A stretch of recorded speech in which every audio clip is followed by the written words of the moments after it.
اعوذ باللہ من الشیطان الرجیم بسم اللہ الرحمن الرحیم۔ سورہ زمر سے جو مکیات کا سلسلہ شروع ہوا ہے اس کے بارے میں ایک تو اصولی بات میں یہ بتا چکا ہوں کہ یہ تمام مکی صورتیں جو ہیں ان میں اگرچہ جو مکی صورتوں کے عام مضامین ہیں وہ بھی آئیں گے، دہرا کر آئیں گے، آخرت کا بھی ذکر ہوگا، توحید کا بھی ہوگا، رسالت کا ذکر ہوگا، اللہ کی نعمتوں کا ذکر ہوگا، تذکیر بآلاء اللہ بھی، تذکیر بایام اللہ بھی، لیکن یہ کہ ان میں خاص طور پر توحید جو ہے گویا کہ اس پورے گروپ کا جو عمود ہے وہ توحید ہے۔ ان میں سے بھی جو یہ چار صورتیں آ رہی ہیں، سورہ زمر اور سورہ مومن، سورہ زمر ہم پڑھ چکے ہیں، سورہ مومن کا تھوڑا سا حصہ رہ گیا ہے، پھر سورہ حامیم السجدہ ہے، پھر سورہ شورى ہے۔ یہ چار صورتیں ایک خاص اعتبار سے بڑی اہمیت کی حامل ہیں۔ توحید عملی یعنی توحید ایک عقیدے کی ہے جیسے کہ میں نے کل عرض کیا تھا، اور ایک ہے عمل میں توحید، جس کے لیے کہ حضور کا یہ خطبے کے اندر بھی الفاظ آتے ہیں وحد اللہ یا ایھا الذین آمنوا یا ایھا الناس وحد اللہ، توحید کو اور کامل کرو اور کامل کرو، اور توحید اور توحید اور توحید۔ اور باب تفعیل میں توحید جو مصدر بنتا ہے وہ بھی ہے کہ کسی چیز کو تدریجاً، جیسے تعلیم تدریجاً، یعنی آسان کام نہیں ہے۔ توحید پر انسان کا کاربند ہونا جو ہے یہ مسلسل محنت اور مشقت چاہتا ہے۔ اب اس میں وہ بات ذرا ایڈ کر لیجئے جو بالکل شروع میں نے تعارف قرآن کے ضمن میں جو گفتگو ہوئی تھی تو اس میں آپ کو بتائی تھی کہ جیسے قرآن مجید کی ہر آیت اپنی جگہ پر علم و حکمت کا ایک موتی ہے، لیکن جو آیات ملا دی جاتی ہیں ایک صورت کی شکل میں، ان کی مثال ایسے ہے کہ جیسے ایک ڈور کے اندر موتیوں کو پرو دیا گیا ہے۔ اب یہ جو ترتیب ہے اس سے اس کے اندر ایک نیا حسن پیدا ہوتا ہے۔ اسی طریقے سے پھر صورتیں ہیں وہ بھی ڈوروں کے اندر پروئی ہوئی ہیں، مکی صورتیں مدنی صورتیں، دونوں کا گروپ بن گیا،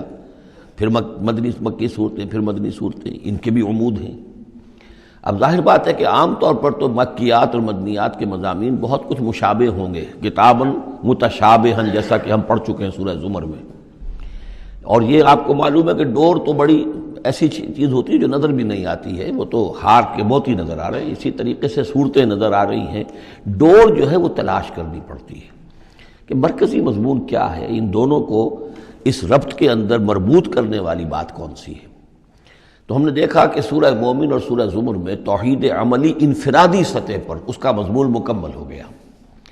توحید عملی کا ایک پہلو یہ سامنے آیا کہ اللہ کی بندگی کی جائے، عبادت کی جائے، لیکن اطاعت کو اس کے لیے خالص کرتے ہوئے، یہ گویا کہ توحید ہے عملی۔ اسی کا دوسرا رخ ہے اور یہ داخلی رخ ہے،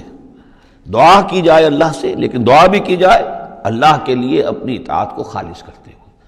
چنانچہ ان دونوں صورتوں کو جوڑنے والے جو الفاظ ہیں، جو ڈور ہے اس میں، وہ کیا ہے؟ مخلصین لہ الدین،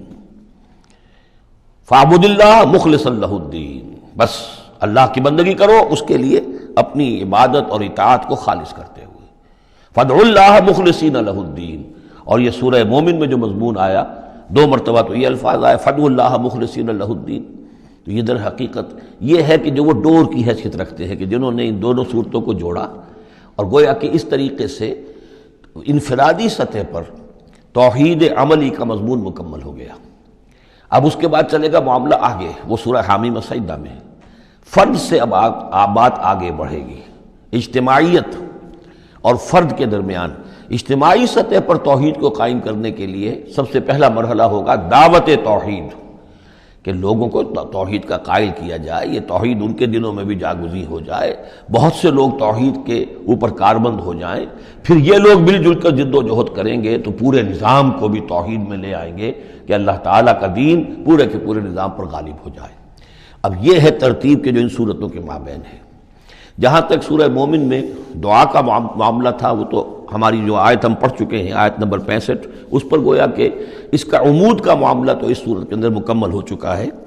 آیت تھی هو الحی لا الہ الا هو فادعوہ مخلصین لہ الدین الحمد للہ رب العالمین، گویا کہ اس عمود کے اعتبار سے تو صورت وہاں ختم ہو گئی۔ اب یہ مزید مضامین ہے، اور یہ وہی مضامین ہے کہ جو مکی صورتوں میں آتے ہیں، بار بار آتے ہیں، اسلوب بدلا ہوا ہے، ترتیب بدلی ہوئی ہے، لیکن ہیں وہی چیزیں۔ اب انہی سے مسئلہ یہ ہے هو الذی خلقکم من تراب ثم من نطفۃ، وہی ہے کہ جس نے تمہیں پیدا کیا پہلے مٹی سے، پھر نطفے سے، گندے پانی کی بوند سے، ثم من علقۃ، پھر ایک شے سے کہ جو جون کی طرح لٹک گئی تھی رحم مادر کی دیوار کے ساتھ، ثم یخرجکم طفلا، پھر اللہ تعالیٰ تمہیں نکالتا ہے ایک بچے کی حیثیت سے، ثم لتبلغوا اشدکم، پھر یہ تاکہ تم پہنچ جاؤ اپنی پوری پختگی کو، اپنی پوری جوانی کو، اپنی پوری قوتوں کو، ثم لتکونوا شیوخا، پھر تاکہ تم ہو جاؤ بوڑھے۔ اب یہ سلسلہ چل رہا ہے تمہاری زندگی کے اندر، لائف سائیکل ہے ایک ہیومن بینگ کا۔ وَمِنْكُمْ مَنْ يُتَوَفَّى مِنْ قَبْلُ، ایسے بھی ہوتے ہیں کہ جو تم میں سے اس سے پہلے ہی جنہیں قبض کر لیا جاتا ہے، جنہیں وفات دے دی جاتی ہے، بڑھاپے تک پہنچتے ہی نہیں، کوئی بچپن میں فوت ہو گیا، کوئی جوانی میں فوت ہو گیا۔ وَمِنْكُمْ مَنْ يُتَوَفَّى مِنْ قَبْلُ وَلِتَبْلُغُوا أَجَلًا مُّسَمًّى، بہرحال ہر صورت میں چاہے بوڑھے ہو اور چاہے جوان، چاہے بچپن میں موت آئی ہو، لیکن یہ کہ وہ اجل مسمى جو ہے، جو اللہ نے ایک ایک فرد کے لیے معین کی ہوئی ہے اس کی موت کا وقت، وہ بہرحال انہیں اس وقت تک تو رہنا ہے، اس وقت تک انہیں جینا ہے تاکہ وہ پہنچ جائیں اجل مسمى کو، مقرر وقت کو۔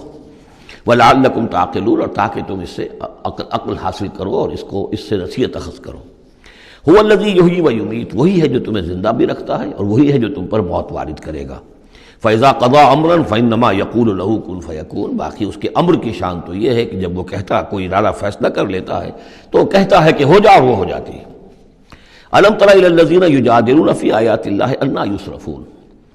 کیا تم نے غور نہیں کیا ان لوگوں کے حال پر؟ لفظی ترجمہ تو ہوگا کیا تم نے دیکھا نہیں، لیکن یہ کہ مفہوم کیا ہے، تم نے غور نہیں کیا۔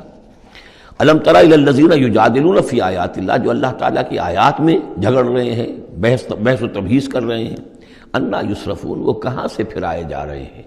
یعنی حق کے قریب پہنچ کر لوٹائے جا رہے ہیں۔ قسمت کی خوبی دیکھیے، ٹوٹی کہاں کمند، دو چار ہاتھ جب کہ لبے بام رہ گیا۔ انہیں محمد کا دور نصیب ہوا صلی اللہ علیہ وسلم، ان کا قرب نصیب ہوا، اسی شہر میں بس رہے ہیں، کتنی بڑی بڑی نعمتیں ان پر اللہ تعالیٰ کی ہوئی ہیں۔ فانا یصرفون، کہاں سے یہ لوٹائے جا رہے ہیں، کہاں سے پھرائے جا رہے ہیں۔ الذین کذبوا بالکتاب،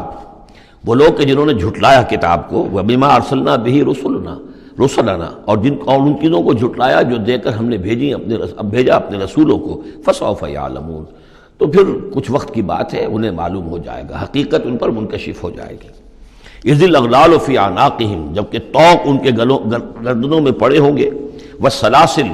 اور زنجیروں میں وہ جکڑے ہوں گے، يُسْحَبُونَ، اور گھسیٹے جائیں گے،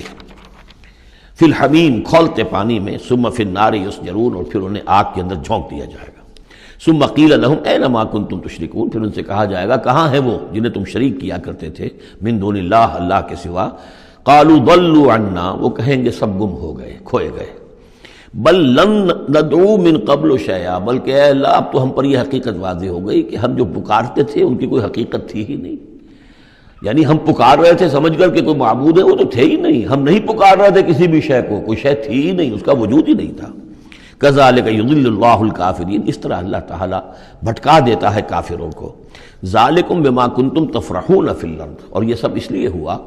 کہ تم زمین میں اترا رہے تھے، بڑے خوش و خرم تھے، جو بھی ہم نے کو دے دلا دیا تھا، تو وہ جو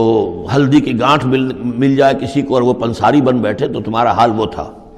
تفرحون فی الارض بغیر الحق، بغیر اس کے کہ تمہیں اس کا حق پہنچتا، وبما کنتم تمرحون، اور اتراتے بھی تھے، اکڑتے بھی تھے۔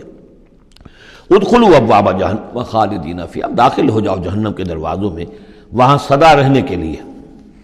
فبئس مثوى المتکبرین، تو بہت ہی برا ہے یہ ٹھکانہ متکبرین کا، تکبر کرنا۔